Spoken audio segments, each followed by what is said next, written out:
she's done a lot of smart things, but I mean, I think the punchline is 3 years. That's a big ship.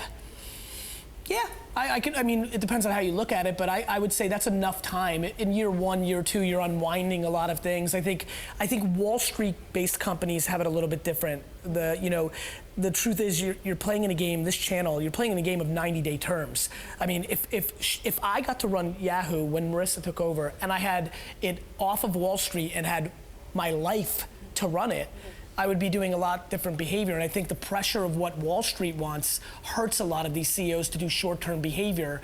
And so it's harder for me to judge because I don't look at the Wall Street CEO the same way I look at as pre-IPO CEO.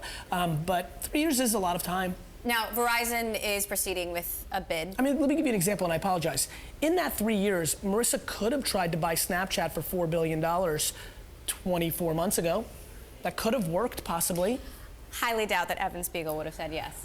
You're right, and so and there's those things, but I mean, I always think that when you're in full control, you can do things. And so, yeah, I mean, I think the results are the results are results. I'm a big believer in the market is the market is the market, and meritocracy reigns, but I'm also not naive that stockholders and the game you're playing dictate some of those outcomes. Right. Well, now, Yahoo is for sale, though she still believes she could turn it around if she had significantly more time. And I agree with her. That's a big mission. These are big companies. The thought that, I think of private equity 7-year terms or on Wall Street 3 years. These are big companies.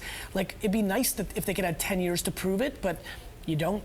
Right. So Verizon is proceeding with a bid. Yes. Is that the right thing for Yahoo and Verizon and for Marissa? Is this the right call? I mean, look, I never really, I'm not going to come on this show with the people that are watching and ever cry for CEOs of Fortune 500 companies. They always do okay, whether they win or lose. Where there is not a lot of meritocracy is once you're able to achieve a CEO status, whether you did a good job or a bad job, you tend to get paid quite well. So I don't know if it's good.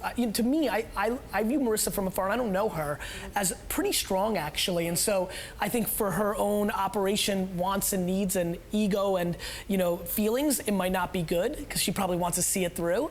Verizon, I think this is maybe doubling and tripling down on the things that AOL has brought to their table. As far as Yahoo, I don't know. It's such a convoluted situation.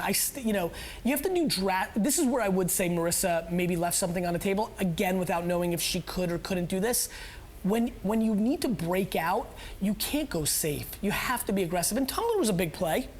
As an early investor in Tumblr, I was happy about that.